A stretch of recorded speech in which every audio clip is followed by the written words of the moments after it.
Welcome to week 6 of Management Information Systems and Technology. For this week, I'm going to explain how intellectual property and plagiarism pose challenges for information ethics and describe technologies that are used to deal with them. Next, I'm going to explain the steps that organizations use to manage security risks, identify threats, access vulnerabilities, and develop administrative and technical controls. Next, I'm going to explain why human behavior is often the weakest link for ethics, privacy, and security, and provide examples of strategies that can be used to counteract the weakness. Next, I'm going to describe 3 major software development strategies. And then I'm going to explain why organizations choose one software development strategy over another for particular projects. Intellectual property includes intangible assets such as music, written works, software, art, designs, movies, creative ideas, discoveries, inventions, and other expressions of human mind. Most societies have developed a maze of copyright laws, patents, and legal status to protect intellectual property rights. However, enforced all those laws is nearly impossible when the IP is digitalized. The Business Software Alliance reports large financial losses by businesses due to software privacy. Digital rights management refers to technologies that software developers, publishers, media companies, and other IP holders use to control access to their digital content. As the technologies mature, however, they are becoming less intrusive and letting IP holders provide some technology protections for their products. A type of intellectual property theft that mushroom with the easy cut and paste ability offered by word processing is plagiarism. Just as the internet made plagiarism easy, it also made it easy to track. For example, Turnitin offers an originality check and service that color codes documents submitted to it, showing the sources of passages that match existing work, written work. So you have a lot of tools that's out there now. So anything that you basically can grab on the internet, copy and paste to a document. Now, when you are taking online courses, or if you are taking on-ground courses, they're usually a platform that is set up, if it's in Moodle or Blackboard, and those platforms allow now the professors to look at your work to make sure that this is basically your original work, and that you're not taking something from somewhere and copying and pasting it on there. Information security broadly encompasses the protection of an organization's information assets against misuse, disclosure, unauthorized access, or destruction. Many threats to information security arise both inside and outside the organization. They can be natural events or human-made, accidental, or deliberate. With countless threats and limited budgets, organizations can't eliminate all risks and must make careful assessments to manage them. Risk managers consider many issues, beginning with a clear understanding of what information assets need protection. Laws play a large role, requiring organizations to safely secure medical records, financial information, social security numbers, academic records, and other sensitive data. Governments must secure classified documents, and companies must protect their trade secrets. So let's look at human threats. Human-made threats, barrage servers, and desktop computers every day with automated attempts to install all types of malware. Malicious software designed to attack computer software systems. Many attacks are launched by criminal gangs that build and manage thousands of bootnets. The term combines robot and network and refers to a collection of computers that have been compromised by malware, often through some vulnerability in their software or operating system. The gangs activate bootnets to capture user IDs, passwords, credit card numbers, social security numbers, and other sensitive information. Another grave threat posed by the bootnets is the distributed denial of service attack, in which zombie computers are directed to flood a single site with a rapid-fire page request, causing it to slow to a crawl or just crash.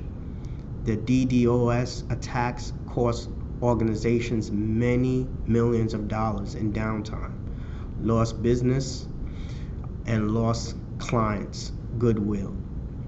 Because bootnets mask the actual source of the millions of incoming messages, they are often used for phishing attacks.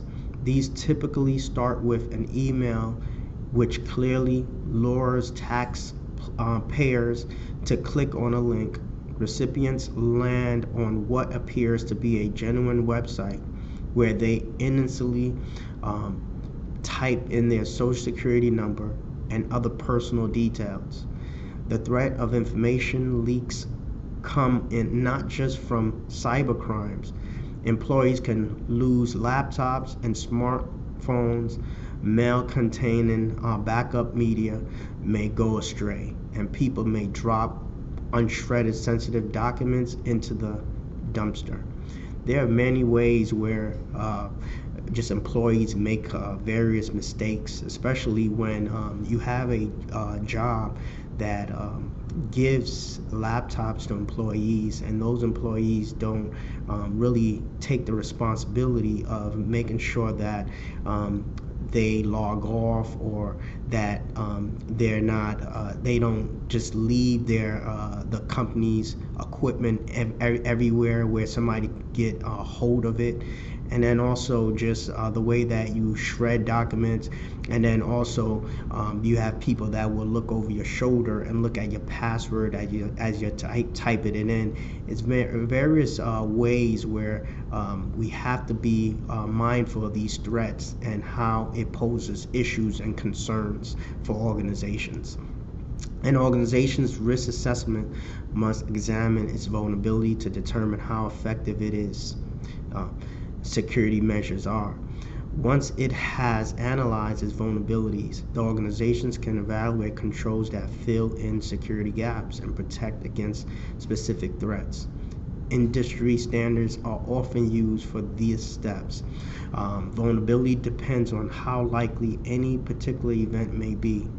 Risks also differ depending on the threat.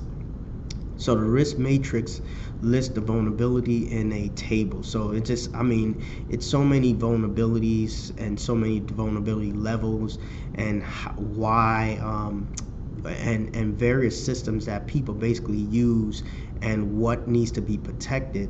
And especially when you put in controls. When you put in controls and you give people access, you only give them access to the information that they need. You don't give them access to all the information. So I'll give you an example. As a professor, I should only have access, just because I'm a IT or information systems professor, that don't mean I have to have access of just access of everything and every system. All I need is access to do my job. That is my job as a professor, not as an IT technician, but as an IT professor. A lot of times when people give access, they give people more access than they should have. So administrative security controls includes all the processes, policies, and plans the organizations create to enhance information security and ensure it can recover it if things go astray. Some controls may establish information security policies that restrict the internet sites employees can visit or whether they can use the internet at all. The processes and policies that control employees' access to systems are some of the most sensitive industries that routinely handle sensitive information will need to put very strict policies in place and ensure employees adhere to them. Administrative controls extend beyond the organizations to its vendors, suppliers, and customers, but they all could pose threats. To avoid chaos, missteps, and communications failures, the organizations should also have a clear incident response plan that staff use to categorize the threat, determine the cause, preserve any evidence, and also get the systems back online so the organizations can resume business. So a lot of times, one of the things that you have to put in place is just making sure that the employees are aware of these security breaches and various things of that nature. A lot of times, if you go to a company's intranet page, they basically have policies and procedures of how you can basically utilize the equipment or utilize the internet. So there are various technologies out there like web sensor that blocks you from using certain websites. So you see some companies which will utilize them. Some companies also track how what web pages employees are going to, and so you want to make sure you adhere to those policies and procedures predicated on what your job is offering and what they want you to adhere to, because if not, you can actually lose your job and get terminated expeditiously. Technical controls for preventing unauthorized access draw on technologies that can authenticate people and determine what access privileges they should be granted. Most authentication strategies rely on something the user knows, something the user has in his or her possession, or something the user is. Biometrics identifiers are also widely used. Multi-factor authentications combine two or more authentication strategies, creating much stronger security against unauthorized access to sensitive information. A powerful technical control that protects sensitive data is encryption. This process transforms the data using mathematical formulas so that no one can read it unless they know the key to unscramble it. For internet transmission, a popular strategy is public key encryption, which uses a pair of keys, one to encrypt the data and the other to decrypt it. One key is public, widely shared with everyone, but the other key is also private, known only to the recipient. And one of the things also with these biometrics, you got a lot of times you can use your hand, your finger, just various things with biometrics. Your eyes is a biometrics. Even the way that you walk, it's biometrics. So people are actually enforcing and putting these things in place. So not only do you log on with your password or anything like that, but you also have a secondary thing that you have to actually log on with, which is a finger or your eyes or your hand, or just various things that you can use as biometrics to just that uniquely identifies you as the person. So the sheer complex of computers and information systems challenges even the brightest humans. It is not surprisingly that people will turn off their security feature for a few minutes to install software. We prefer to apply our cognitive skills to productive pursuits. And when security policies and procedures seem to get in the way, we may bypass them.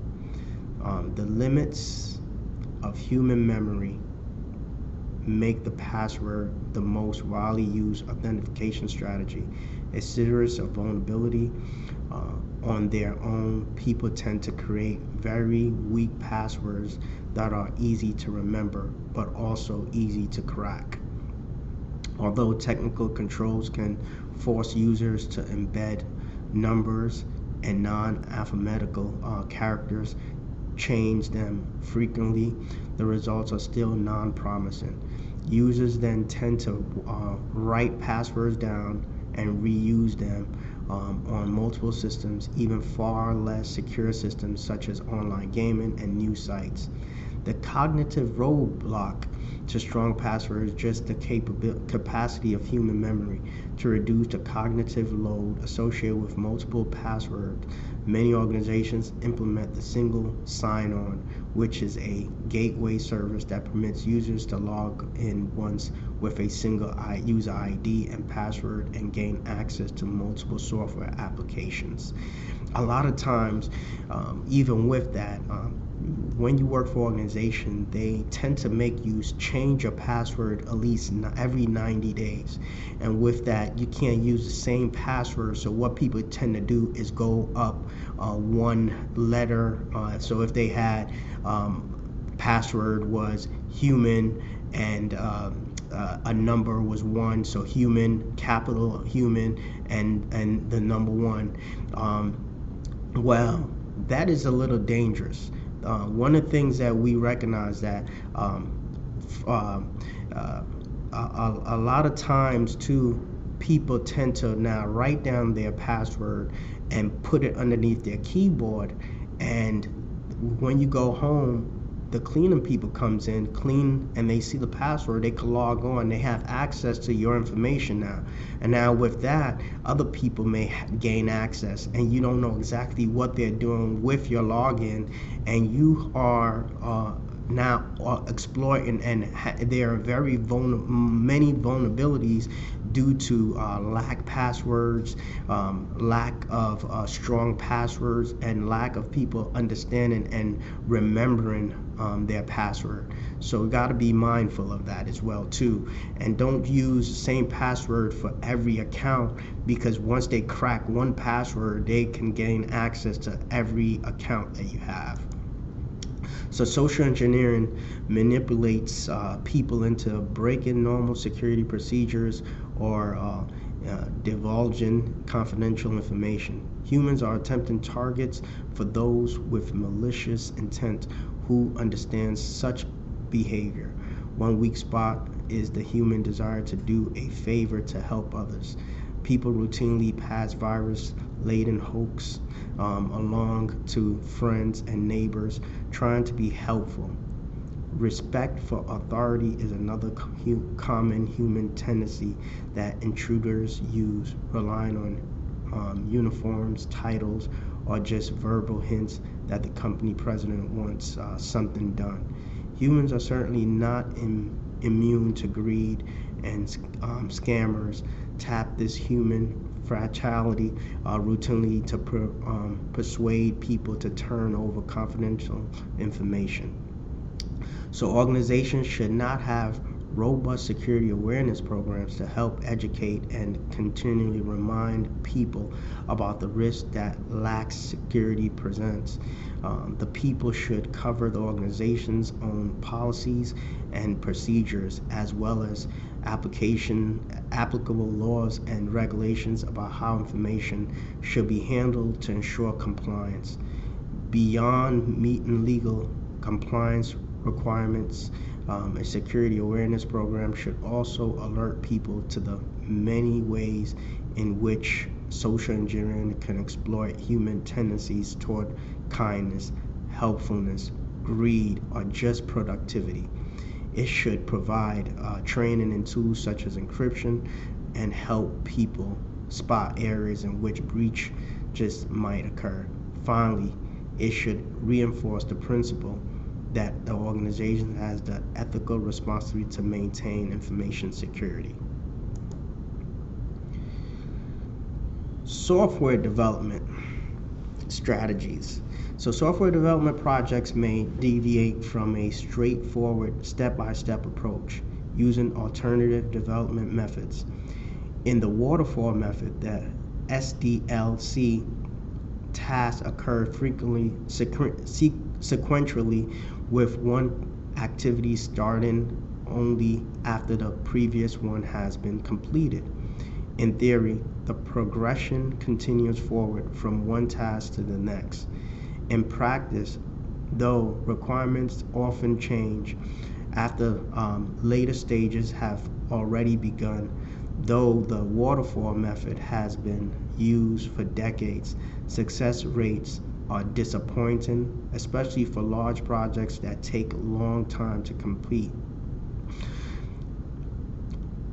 Iterative methods compress the time horizon for software development, partly to reduce the impact of changing business needs and the resulting rework. They focus on the time available until the next release or iteration, and the development team determines how many of the requirements it can deliver in that time frame.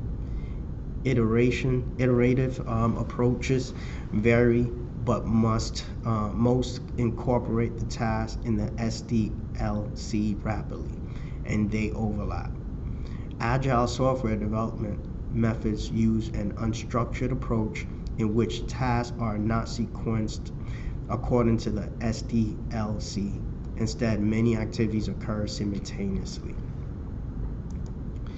Scrum, on the other hand, Scrum offers a framework for software development that relies on tightly knit, cohesive teams that do sprints or 2 to 4 weeks each. The customer's voice on the team is called the product owner, and this person makes sure the project adds business value. At the start of a sprint, the product owner describes and prioritizes the backlog of requirements for the software, and the team decides which ones are feasible for the next sprint. Once the team has confirmed the requirements, they are fixed for the sprint's duration so the team can get right to work. The goal is to have workable software with the new feature at the end of each sprint. Extreme programming is another team-based agile method that focuses on frequent release of workable software and time boxes for development. The approach stresses 4 fundamental principles: coding, testing, licensing, and designing. Distinguishing feature of XPs is that developers work in pairs, reviewing one another's work, providing each other with feedback, and testing the code as it is written. XP's strong emphasis on testing is also an important feature, and one reason for its development was to improve software quality. The choice of a development approach depends heavily on the type of project. For example, an iterative approach will work well for projects in which the requirements can be launched in discrete phases as releases. The clarity of requirements can also affect the choice. A waterfall method can be used when the requirements are clear and stable and can be established in advance. When the end users aren't really sure about what they want, or the business is changing rapidly, an agile approach may be best. The organization's culture is also an important element. Moving to agile development approach is a cultural shift from the M to the we mentality. Waterfall iterative methods stress sequence tasks, so developers who complete their tasks on time consider themselves successful even if the project itself is falling behind. But agile teams are collectively responsible for delivery, and the team members must help one another achieve the goals to be successful. The team must be cohesive and trusting, since each member's job and career may depend on the whole team's performance. Excitement surrounding the nimble, iterative, and agile methods has led to predictions of doom for the traditional waterfall, but surveys show that the older approach is still widely used. Despite its spotty track record for delivering quality software on time and under budget, 75% of the respondents in one survey continue to use the waterfall method. Almost two-thirds indicate it is the approach they use most often. One reason it persists is that business managers are comfortable with its logical and familiar with structure. Developers are also adapting it to shorter time frames to better handle the inevitable changes and requirements that come late in the project. The culture challenges associated with agile methods are also larger than some organizations anticipate. They find that agile development needs more discipline, not less, especially for the larger projects, and employees needing coaching and time to adjust to a team-oriented approach. Some prefer not to make that switch. The trend toward outsourcing development to external contractors also keep the waterfall methodology in place. With a mixed bid contract, the requirements phase determines that the cost, and once contracts have been signed, the developers proceed with the remaining phases. Changes require negotiation over price increases. Finally, organizations are increasing adopting packaged solutions, especially for core business applications. The strength that agile methods offer to respond to rapid change conditions are not needed for purchased software. As commercial software companies add more features and reduce licensing costs, organizations are increasingly considering the buy-in strategy rather than the custom development. Advantages of commercial software include the use of industry best practices, shorter implementation time, and lower costs. Disadvantages of commercial software includes that it may not match all the organization's requirements and may require the organizations to change business processes.